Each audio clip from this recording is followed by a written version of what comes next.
This is what it takes to become a Special Forces Green Beret.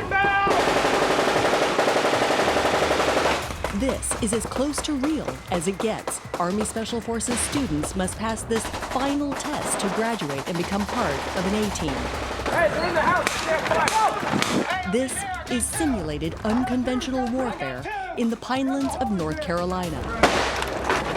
Don't fucking move! Don't move! It's called Robin Sage.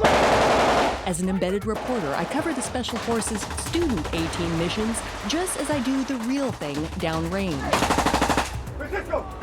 Even following them with my video camera through bushes in a firefight. That's friendly. Hey, that's friendly fire to the right. I was following Army Captain JARROD, that's him, hours earlier, overseeing his guerrilla, or indigenous forces in dark blue. They're giving the pre-mission brief at a secret base they helped build. Team 3, your task is to clear the building, 1 and 2, and the purpose is to secure the objective. And Team 4, your task is to secure the hostages, and the purpose is to liberate the prisoners.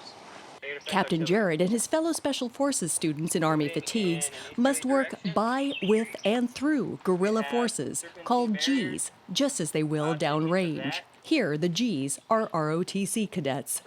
Well, my focus is really based on the success of the team and building the team and realizing throughout these time here in Pineland that my success is pivoted on their success. It helps us impart knowledge that we're supposed to be professionals as well as teach others. The Special Forces students must also build rapport with their guerrilla leaders or warlords called G-Chiefs.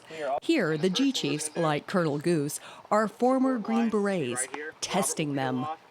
Make sure you know that that other building is clear before you start shooting it or take well-aimed shots, because you're going to be shooting right back towards your brothers, okay? So make sure of that. Secondly, Team 1. Where you at? Yes, sir. You talking about where's your limit of fire on the right side? On the right side? Yeah. Give me your limits of fire. The limit of fire was going to be the front of the door on the second building, but okay. It should be the left side of the Thank you. Thank you. Everybody understand that, right? Make sure you reinforce that because we don't want to get confused on the target. Their target tonight, capturing an insurgent called Hicks, as G Chief Lieutenant Colonel Stone reminds them. High value target? Who is he? Why didn't anybody say anything about him? What happens if Hicks escapes? Forms an underground. Yeah, do we end up fighting a counterinsurgency maybe in a couple of months or a couple of weeks? Okay. Who's going to go after Hicks? Who's identifying him? Right here. Okay. Fingerprints, face, everything, right? Yes, sir. Because when they come here already, they're advanced tactical and technical proficiency. But what they don't know how to do is teach a bunch of people who have a different culture, maybe a different language, certainly different customs, why they have to do things like that. And to get folks to go along with American policy, national policy, and make it a win-win situation for both sides. It's called Unconventional Warfare, or UW, which is a core Special Forces mission, as 28-year-old Captain JARROD tells me.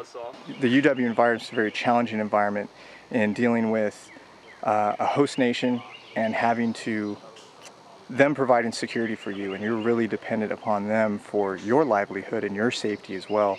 And building that rapport between the team leader and the team and the actual host nation itself is pivotal to your security while being there. So it's giving you that environment where you're kind of alone and unafraid out there in the middle of nowhere, and give you that experience. Robin Sage has been called a laboratory. As far as that, you know, you guys are out in the woods and you can kind of try things out. It's not so much trying new things, but honing the skills that they have already, and figuring out where they fit in the big piece of the pie. The puzzle pieces fit. As they all fit together now in terms of all aspects of whether it's planning or actual execution in the field, as well as learning from each other.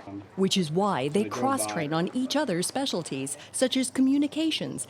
I got resistance on the catheter, so... And Green Beret field medicine. The valves are what pump your blood back up to your heart. And sometimes they're real hard to get through valves, and you don't want to actually force it. Yes, those are real needles and IVs. They've lost enough blood, but the blood loss has been stopped, and they need fluids in their body to make up for that blood loss. You're just the human pincushion. You didn't suffer from heat exhaustion and all that? I was feeling great right up until I got told to do this. Cross-training and learning how to advise guerrilla forces is critical for small 12-man Special Forces A teams on their own in remote, hostile locations, as G Chief Lieutenant Colonel Stone explains. And this is big. This is a global, unconventional war. It's going to go on and on forever, no matter who's president, until something breaks out there. And, you know, this is for real. And we want them to learn what they need to know to come back. So when you're being tough and giving them the challenges and, you know, making their life difficult out here, it's because... Conditioned response. We look over at them, they make a mistake, and we make an immediate consequence. So they leave nothing to chance for tonight's mission. Go! RPG! RPG! Rehearsing their battle action over and over with the Gs they're advising. As an embedded reporter, I go through their tactical drill too, so I know where I need to be to not get in their way. Chuck, you take your team. So we can both do our jobs.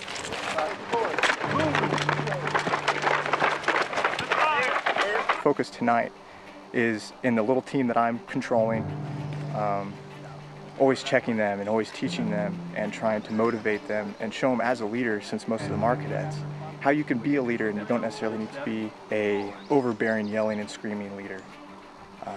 Showing them at least a different leadership style. Why do you do this, personally? I can make sure I know who's going back into the fighting force along with the guys that I served with.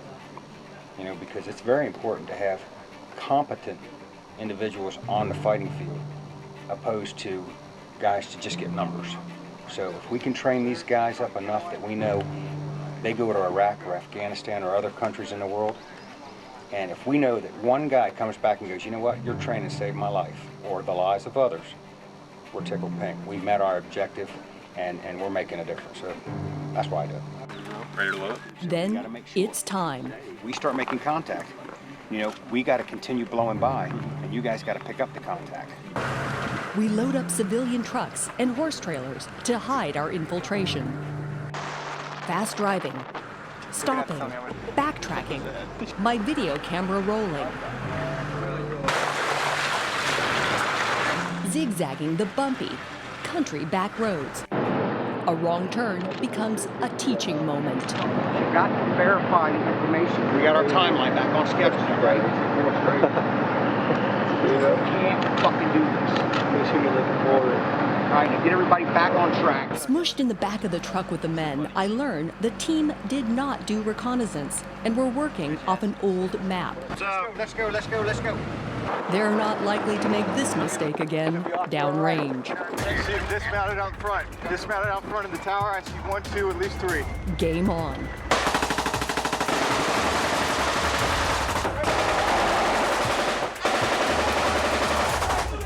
I need a bag! Bird, you're inbound! Let's go! Move up! Pound up! Pound up! Hey, they're in the house! Hey, I'm in here! I got 2! Don't fucking move! Don't move! EPW means enemy prisoner of war. What's our status? The Special Forces students secure a female hostage. We got 2 back there. Find Hicks! Find Hicks! Bring the other prisoner out here. Check the bodies! Find Hicks! This Hicks! Turn him over. Turn this fat ass. Get the fuck over! Hey. What you're hearing off camera is the sound of a simulated execution. Don't get in the fucking way of hatred. Stay fucking dead. The high-value target, Colonel Hicks, has just been assassinated by one of the G chiefs. They were supposed to capture him, not kill him. You go over there to the putt point. Please. We got Hicks. Let's go. Hold on. As the Special Forces Student A-Team and their Gs exfiltrate, I interview tonight's opposition force volunteers. We are the enemy. The enemy? Yes. So is it the idea to make them, you know? For it. Why do you do it? To help out the military. Yeah, Do you everything we can. have a military background? I don't know. No, you just do it just for the heck of it? I do. I'm a desk pusher, pencil pusher. That's right. The better we do, the more prepared they're going to be out in the real world. Hopefully what they learn can save their life, save a teammate's life, and they can help free the oppressed. The oppressor libera, yeah? We consider it a patriotic duty. As I switch to night scope, There's a dead guy up here. I'm gonna hop on up top, guys, so, okay. so I climb the tower, shoot video, and interview Lieutenant Colonel Stone as a Special Forces assessor, Coming up.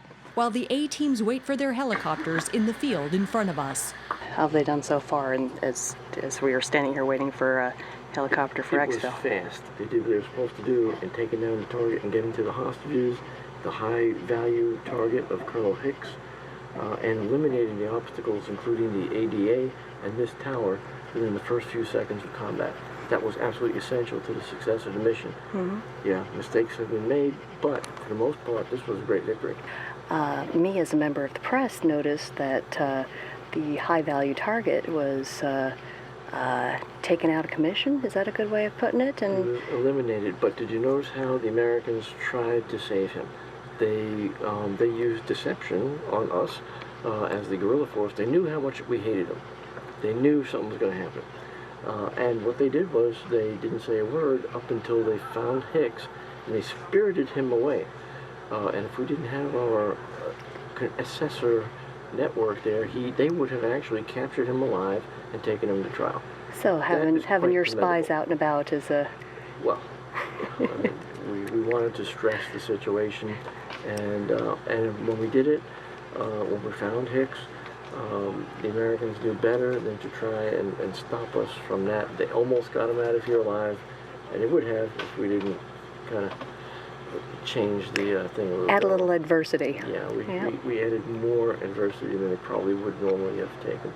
But I was really impressed. They almost got away with it. They were good. Even though you all try to put some flies in the ointment. Yeah.